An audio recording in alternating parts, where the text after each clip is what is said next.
يا أستاذ صباح السلام عليكم. أستاذ صباح السلام عليكم. عليكم السلام ورحمة الله. اتفضلي يا فندم.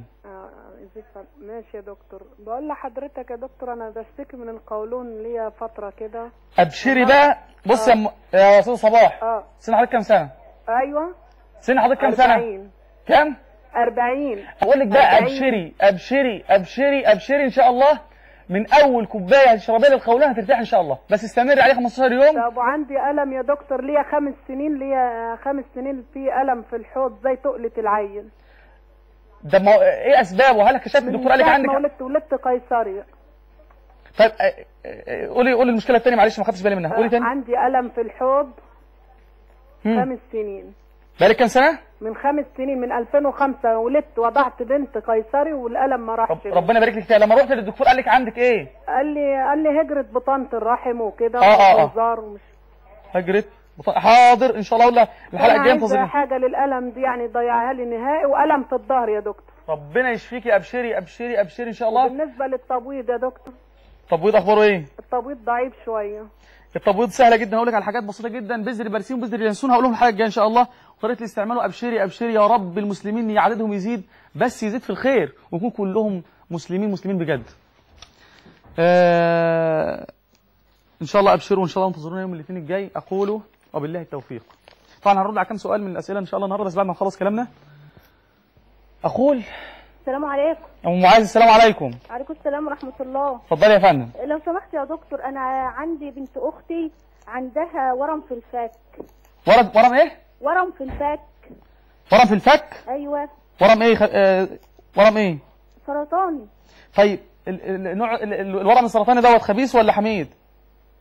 هو ممكن هو السرطاني الخبيث يعني. اصل في انواع نوعين. عمليه قبل كده وشالته ورجع تاني. طيب وده ان شاء الله حميد ان شاء الله. ابشري. عندها كام سنه؟ هو يبقى حميد حضرتك. طب بص يا ام معاذ. ايوه. انا استاذ عبد الحميد ادانك على الخط دلوقتي، وهم هيديكوا رقم الموبايل بتاعي عشان الموضوع محتاج تفاصيل كتير ومحتاج تحاليل واشاعات. ايوه ما هي محلله حضرتك. ما انا بقول لحضرتك خدي رقم موبايلي من الاستاذ عبد الحميد دلوقتي، هيديه لحضرتك دلوقتي حالا. ايوه. هو هيديه لك دلوقتي في الكنترول ان شاء الله. يعني حضرتك هو ممكن يبقى حميد ولو اتشال ما يرجعش تاني ان شاء الله. ابشري. انا هقول لحضرتك على حاجه ان شاء الله تقضي عليه خالص بامر الله. خدي بس رقم الموبايل ان شاء الله. الموضوع بتاعنا. السلام عليكم. السلام عليكم. وعليكم السلام ورحمه الله وبركاته. حضرتك انا عندي ضيق في الصمام المترالي. طيب استاذن حضرتك بس تهدي التلفزيون بس الصوت وتبدا تتكلم معايا ان شاء الله. حاضر. تتكلم معايا ان شاء الله. ماشي يا باشا. اتفضل وقت التلفزيون. حضرتك انا عندي ضيق في الصمام المترالي. طيب السؤال الاولاني اسم حضرتك ايه عشان ارد عليك الحلقه الجايه؟ مكرم احمد محمد. مكرم احمد محمد. ربنا يكرمك مكرم. سن حضرتك كام سنه يا فندم؟ 47 سنه. ربنا يحفظك يا رب، يبارك فيك يا رب، اللهم امين. طيب اخويا الحبيب، المشكله عندك اتفضل اسرد عليها واحده واحده. ايه المشكله؟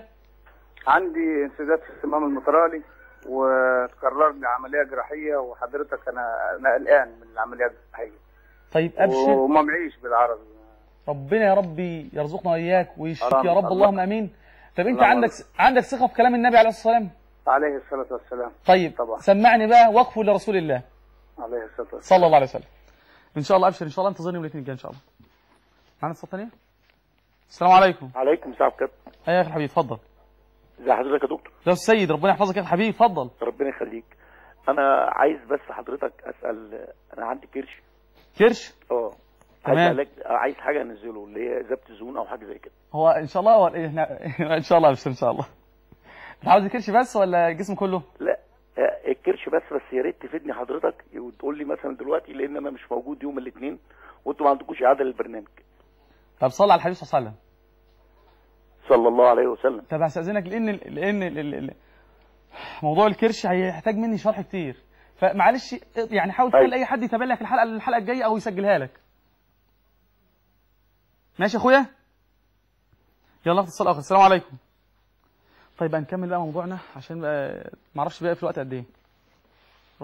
طيب اقول ان العلماء هم الذين رفعوا هذا العلم الى اعنان السماء بعد ان ضيعت امتنا العزه والكرامه واصبحت تائهه في احضان التيه والضياع. ناخد اتصال اخر. السلام عليكم ورحمه الله وبركاته. السلام عليكم. السلام عليكم. ايوه استاذه فتحيه اتفضلي. الو. ايوه استاذه فتحيه اتفضلي يا فندم. دكتور. وطي التلفزيون لو سمحت. ايوه دكتور، انا عندي استاذه فتحيه. عندي تنميل في رجلي. يا استاذه فتحيه. عندي تنميل. يا استاذه فتحيه. ايوه. وطي التلفزيون لو سمحتي. حاضر. وابداي اتكلمي اتفضلي. ايوه يا دكتور. اتفضلي يا فندم. يا دكتور انا عندي تنميل كده في رجلي وفي صوابعي كده. تنميل في القدم والاصابع. اه. الموضوع دوت متكرر معاكي؟ لا مش على طول. طيب ده حاجه اسمها ضيق في الاورده تحت الشريان اللي موصل الايد. هقول لك على حاجه ان شاء الله تحسني عليها جدا. ممكن لو جبتي زيت الخردل ودهنتي بيه، زيت الخردل دهنتي بيه هتحسني عليه ان شاء الله. وما الحلقه الجايه ارد عليك برضه ان شاء الله. اتصال اخر. السلام عليكم ورحمه الله وبركاته. السلام عليكم ورحمه الله وبركاته. السلام ورحمه الله وبركاته. يا مرحبا يا اخي الحبيب. ازيك يا شيخ؟ ربنا يحفظكم ويبارك فيكم يا رب. اخبارك تمام؟ خادمك. اتفضل يا اخي. يا سيدي عندنا طفل صغير عنده 2 سنين. تمام. عنده ترخي بالاعصاب. عنده ايه؟ عنده ترخي بالاعصاب. تاخر ايه؟ ترخي بالاعصاب. عنده الاعصاب بتاعته ما تكبرش يعني؟ الاعصاب مرتخيه لسه لحد دلوقتي ترخي في الاعصاب ارتخاء. يعني مثلا ايديه ما بيقدرش يمسكها، تترمي كده خلاص. لو رجع راسه لورا ما يقدرش يعدلها، رجليه كذلك. ايوه مظبوط يا شيخ. طيب ارتخاء في الاعصاب ان شاء الله يا اخويا الحبيب. انتظرني بفضل الله وعونه ان شاء الله عز وجل يوم الاثنين القادم ان شاء الله عز وجل في نفس الميعاد ان شاء الله. بس لو لقيتوا حد تاني وهتسمعوا منه حاجه. اقول ان الحرب الان ليست حرب عسكريه. الحرب الان ليست حرب عسكريه، ولكن الحرب الان هي حرب علميه فكريه ثقافيه. واستطاع الغرب للأسف الشديد أن يدمر أمتنا عن طريق دس الأفكار السيئة. أنا بقول إيه؟ أنا بقول إن إحنا النهاردة إن شاء الله عز وجل كأمة مسلمة لما نقدر النهاردة نصنع مثلا علاج للسكر، علاج نهائي، هنستطيع إن إحنا نتحكم في العالم كله. تمام؟ زي ما قلت إن الحرب مش حرب عسكرية، الحرب حرب علمية. أنت النهاردة معاك علاج، معاك سلاح، السلاح بتاعك فين؟ ان كل الدول محتاجه منك علاج السكر، ان كل العالم محتاج منك علاج السرطان، ان العالم كله محتاج منك علاج كذا وكذا وكذا. يبقى انت هتتحكم في العالم، مش العالم هيتحكم فيك زي ما احنا دلوقتي اذلاء ليس لنا قيمه ولا قدر. لذلك يعني بقول ايه؟ لبست ثوب الرجا والناس قد رقدوا وبت اشكو الى مولاي ما اجده. اخذ الصلاه الاول. السلام عليكم ورحمه الله وبركاته. السلام عليكم. وعليكم السلام ورحمه الله وبركاته. ازي حضرتك يا دكتور؟ ربنا يحفظكم ويبارك فيكم. ربنا يعزك يا رب. من اللهم. فضلك انا ابني عنده 14 سنه وعنده تبول لا ارادي. نعم يا فندم، حضرتك بتقول ايه؟ ابني عنده 14 سنه تمام. وعنده تبول لا ارادي، فكنت عايزه اعرف ايه علاجه يعني. طيب حضرتك ان شاء الله تنتظريني يوم الاثنين الجاي ان شاء الله.